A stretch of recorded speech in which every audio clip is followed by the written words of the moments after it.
Good morning, folks, and welcome to the Halloween edition of Money Truth Moments, where your very own Money Truth whisper. Judy Copenbarger, the cat's me out today, right? How are you? I am great. Boo. I Exactly. love it. We've got brewing, bubbly stuff and spiders, and we are in the spirit for the season. No kidding. Yeah, Happy that's right. And Halloween, everyone. happy Halloween, guys. And I'm feeling a little blue today, as you can tell, right? So Dabba here dee we go. dabba die. Can you see with those glasses on? I was actually going to just take them off because I am blind with those on. So, I need some oh, cat ones, don't I? Some cat shaped yes, you glasses. do. Very This is going fun. to be a great show. Folks, thanks for joining us this morning. If you're here for the first time, this is a very special episode. So we hope you guys enjoy it. Please make sure you share the stream. And if you're not following Judy, please do so at judycopenbarger.today. So today, it is a very special show, and we are calling it Trick or Trap, How Halloween Spending Haunts Your, today we get to use the word budget. So what do you say we get started on this fun episode, Judy? Let's start this scary show right away. Let's go. Let's go. Let's go. I'm Awesome. ready. All right, so let's start off by I'm going to ask you, why is Halloween such like a sneaky time for budget blowouts, right? Oh, we just get into the spirit. Look at us, right? How often do I put whiskers on? Like once a year, maybe, right? Well, maybe twice, once a year. But yeah, you get into the spirit of things. Everybody's celebrating. Everybody's, got events and parties and haunted houses and, those special trick or treat things they have for the little kids and the harvest parties. There's so many ways to get into the spirit, and it's easy to get distracted. And so when you get distracted and you're not focused on your normal, what we spend on this, what we spend on that, where we go, our schedule and everything, is kind of abnormal. Holidays do that. It can really sneak up on you. So, and that's the other thing too. So, in during the Halloween time, what are the most common ways people I think overspend during the spooky season? Well, obviously, the fun food for the parties and the fun food for the, the cupcakes and the candy corn and all that stuff. The candy, right? Candy is not cheap. Candy is, I can't believe how much candy has gotten, but Yes. it just kind of happens. But the things that the costumes and the extra things that you do, decorations. I was at Home Depot last week and I could not believe the huge decorations and the variety. It was like half of the front of the store was full of these giant, 20-foot tall things. And then they have all the blow up things and all the tombstones, all the things you put in your yard. And driving around, you see people do that. So, boy, you can spend a lot of money on that for, it's not just a day, but it's a season, maybe 2 or 3 weeks. I guess they start when school starts, the Halloween stuff's already out. But yeah, it would be easy to overspend on all of that stuff, decorations, costumes, all of that. It's funny, you brought up candy. It's amazing, like at least like the last 10 years, right? How much has gone up for like little bags of candy. So you can't even get, I remember you used to be able to get these massive big bags, Mhm. that were doable. Even Costco, for example, that where you normally would get your candy, everything's just gone so way up. It's Mhm. crazy, Yep. so The kids are going to do well this year. yes, they are for They're sure. going to come home with hundreds of dollars of candy. For sure, right? So tell us, how can someone? So you're in the middle of this, right? You're trying to do costumes. You go out, you spend this, you spend that. You look at the candy. You're planning for food, but how can we recognize when these fun purchases are starting to haunt our spending plan or our budget? Well, that's the thing. You said spending plan slash budget. If you don't have one, what's it going to be? 10 bucks, 100 bucks, 1,000 bucks, 5,000 bucks? What's it going to be, right? If you don't have a plan. And when you've overdone it, you have that feeling or you go, "Honey, what's this charge on the credit card?" Right? Yeah, our Amazon bill is way higher than it normally is. What is that? And I think most people, when you know. "Oh, I probably shouldn't, but I'm gonna do it anyway."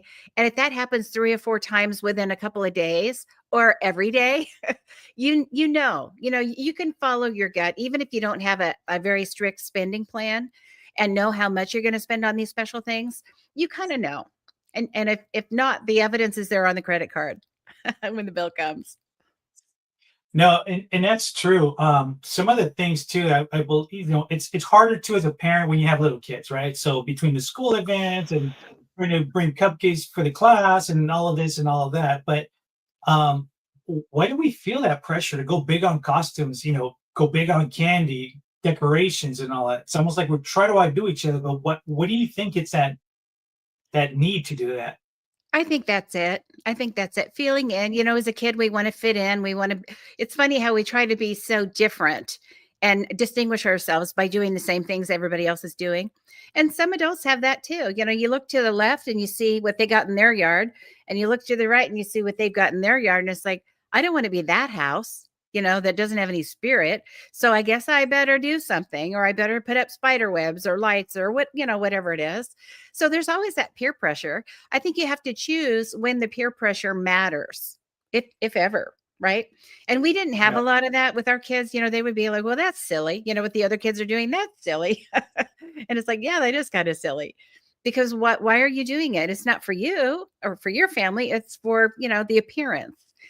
And so I think an approach where you just get the confidence to go, you know what? I don't need to do that. I don't need to have that. My kids don't need to have that. We are doing just fine. And if you explain to them, we're going to save $300 on that decoration, and we're going to do something really fun. We're going to have a beach day and go have a picnic or a barbecue at the beach with that money and have family time rather than put something in the yard that now we got to figure out where to store after the holidays are over, right? Or the wind blows it away. So yeah. it's just making choices like that and intentionally involving your kids in it too, because they feel it, they feel it. So putting limitations on those things so it doesn't become a financial burden, to be celebratory, it's possible. I remember when life was very simple, and actually growing up too, with my parents working really hard, we always struggled, growing up too. But I remember something as simple as those. Do you remember those rubber band masks that you would just put on Oh, with the yeah. eyes? That Yep. something Yep. as simple as that, right? Now everything is so complicated, right? Yeah. Everything is just so expensive for even kids to want to go buy stuff as well. Yep. And we made a lot of our costumes, and our kids had all homemade costumes. I don't know if they've bought one to date.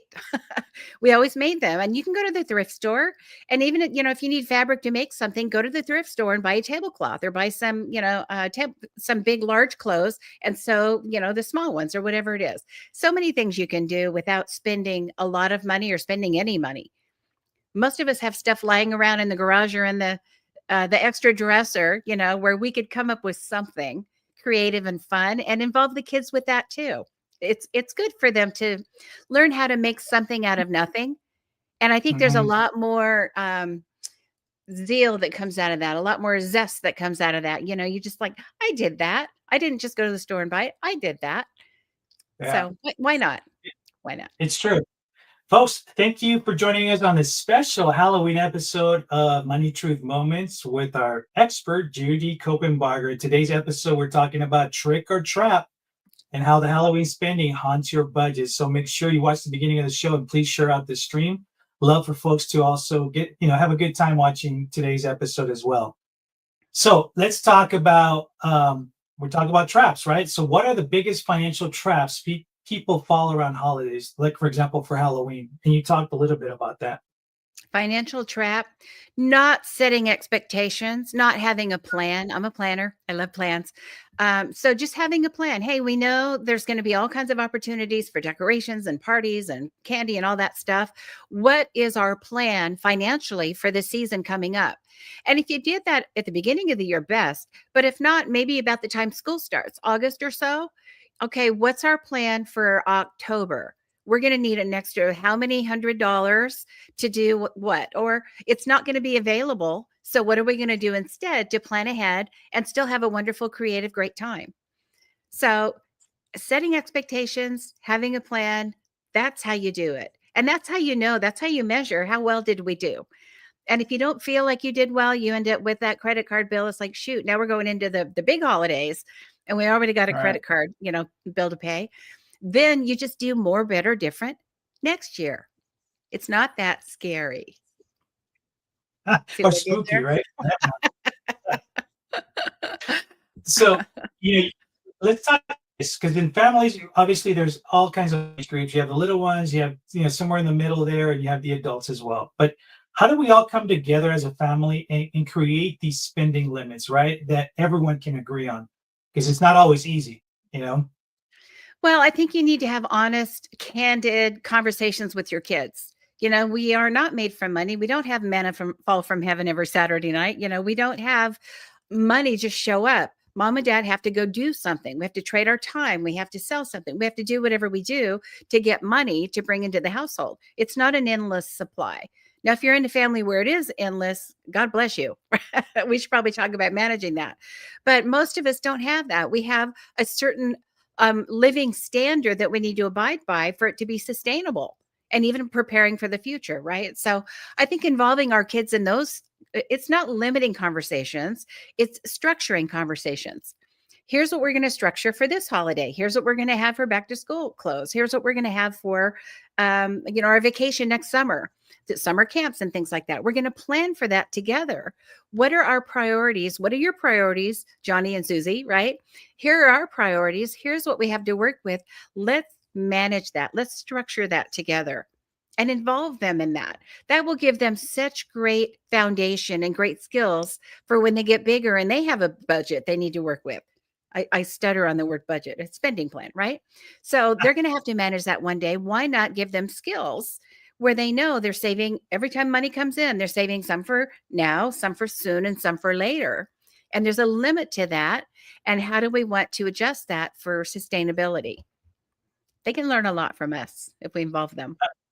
Absolutely. And you know what? I'm going to keep going with also maybe deep dive a little bit more and for you to emphasize just how important planning is to avoid these last minute expensive decisions. But I don't know how to say it. Just do it. Nike, right? Just do it. Yeah. It's just you come out the other side. If you've had planning, even if you don't succeed 100%, and you had a plan to spend, let's say it's Christmas, right? We're going to spend $2,000, and we spent $3,000. If you didn't have a $2,000 plan, could it have been five? Maybe. Then we're really in trouble. So, okay, Mhm. what could we do to pare down a little bit more? What can we do better next year? Either save earlier so that number is bigger, or be a little more creative and come down under that number. So we don't end up with those nasty credit cards, after the holiday. So we don't want to end up with November credit card bills from October that are already, barely payable, and then go into all the other holidays that are coming up this year. We don't want to do that. So always look at ways to do more, better, different. Pare it down, plan ahead. The longer you plan ahead, if you have 2 months to plan or 12 months to plan, I always vote for 12 months, because you have a couple of months to miss. If something comes up, you get a flat tire, you got to get new tires, right? So you have room to miss, and you have more runway to have enough money, save less each month, and then you have enough for next year. You could start now saving a little bit every month for next Halloween. If this is your game, right? This is your jam. You love Halloween, and I've got people, this is their favorite holiday. It's not mine. Scary spiders is not. I've got enough in my orchard. I don't need more spiders. But for people that it is, start now, put a little bit, $50 a month, whatever it is, away all year long. And now you've got a nice big bundle to start with next year to do the big things you want to do. If that's your jam, why not?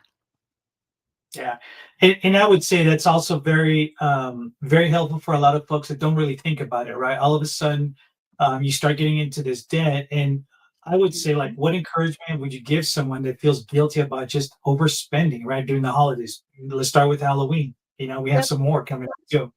Yeah, well, the shame thing, the blame, you end up going, you spent too much, you didn't make enough, all of that. Just don't do it. Forgive yourself if you've made financial mistakes, investment mistakes, savings mistakes, spending mistakes, which usually causes the savings mistakes. Um, Forgive yourself, realize it. You got to look at it. Some people never look at it. They just keep going and I don't know why I just can't do money. Well, you can. You got to look at it, and you got to be able to say, I did not do well. I can do better. What tools do I need? And then implement that. That's all you got to do. It's like four little steps, right? So I would say forgive yourself is the big thing. If you've never been, quote, good with money, You can be good with money, and you're in the right place here. We've got all the principles, all the tools you need, what to do, what to stop doing. It's all right here. The Money Truth has all of that. So, no excuses for not knowing. Get your head out of the sand, and when you know better, you can do better. Absolutely, folks. And if you're just joining us, please watch the beginning of the show. We're covering a lot of great things related. It's a fun episode of Halloween, but there is a lot of truth. There's a lot of moments related to money that can help you not only now, but also in the upcoming holidays as well, too. And as we're getting, you guys know already that as we're getting close to the end of the show, you know what time it is, right?